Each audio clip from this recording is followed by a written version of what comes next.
నమస్తే, welcome to talking point with మీ కవిత.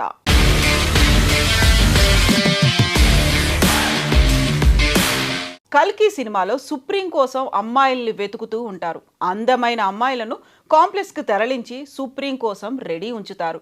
చూడ్డానికి ఇది సినిమాటిక్గా అనిపించిన ఉత్తర కొరియాలో ప్రతి ఏటా ఇది నిశ్శబ్దంగా జరిగిపోతుంది.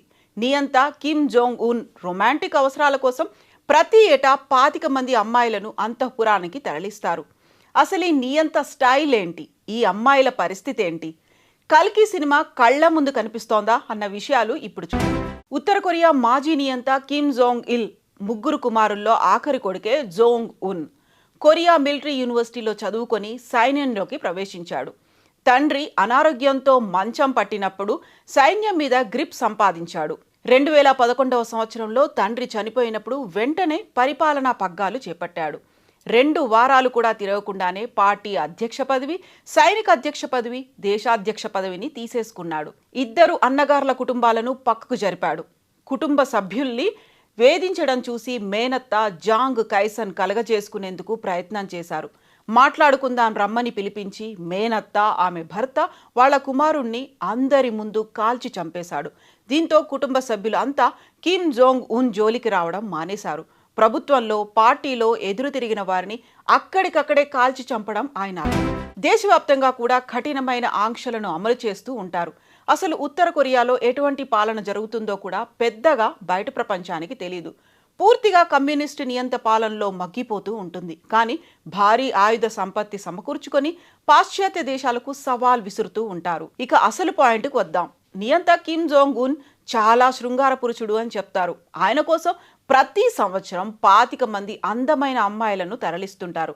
అక్కడ విషయాలను అంతఃపురం నుంచి పారిపోయి బయటకు వచ్చిన యోన్ పార్క్ అనే అమ్మాయి విదేశీ మీడియాకు వెల్లడించింది. ఆమె చెబుతున్న వివరాలు వింటే సాక్షాత్తు కల్కి సినిమా కాంప్లెక్స్ సీన్లు కళ్ల ముందు కనిపిస్తాయి. నియంత కిమ్ను సంతోషపెట్టే అమ్మాయిల కోసం ప్రతి సంవత్సరం వెతుకుతూ ఉంటారు. కాలేజీలు, స్కూల్స్, ట్రైనింగ్ సెంటర్లలో పోలీస్ అధికారులు సోదాలు చేస్తూ ఉంటారు. ఆ సమయంలో దాక్కొని ఉన్న అమ్మాయిలను బయటకు తెచ్చేందుకు స్కూల్ గ్రౌండ్స్, వాష్రూములను కూడా అందంగా ఉన్న అమ్మాయిలను ఒక చోటకు చేర్చి ఫిట్నెస్, బాడీ షేప్స్ ఆధారంగా 2-3 గ్రూపులుగా విడగొడతారు. ఆ తర్వాత ఈ అమ్మాయిలకు ఆరోగ్య పరీక్షలు చేయించి సంపూర్ణ ఆరోగ్యవంతులు అయితేనే తీసుకుంటారు. అలాగే కన్యత్వ పరీక్షలు కూడా తప్పనిసరి. పరీక్షలో పాజిటివ్ అని తెలిస్తేనే ఎంపిక చేస్తారు.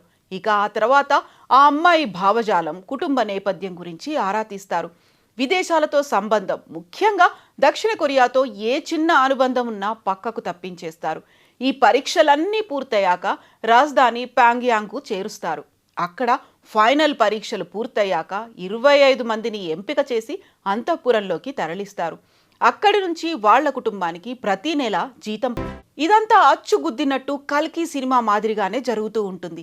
ఎంపికైన 25 మందికి సీనియర్ అమ్మాయిలతో ట్రైనింగ్ ఇప్పిస్తారు.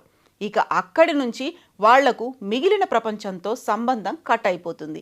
ఈ అమ్మాయిలను 3 గ్రూపులుగా విడగొడతారు. ఒక గ్రూపును మసాజ్ చేయడానికి రెడీ చేస్తారు. మరో గ్రూపును పాటలు పాడడానికి, డాన్స్ చేయడానికి ఉపయోగిస్తారు. ఇక 3వ గ్రూప్ పూర్తిగా బెడ్ మీద రొమాన్స్ కోసం పంపించేస్తారు.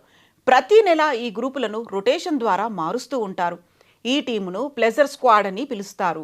అయ్యగారిని అన్ని రకాలుగా సంతోషపెట్టడమే ఈ టీం చేయాల్సిన పని. ఏడాది తర్వాత ఈ టీంను పక్కకు పంపించేస్తారు. ఇందులో బాగా నచ్చిన అమ్మాయిలను మాత్రం అంతఃపురంలోనే ఉంచుతారు. మిగిలిన అమ్మాయిలను పక్క మందిరంలోకి మార్చేస్తారు. సైన్యంలోనూ ప్రభుత్వంలోనూ సీనియర్ అధికారులు, మంత్రులను సంతోషపరచడమే వాళ్ల పనిగా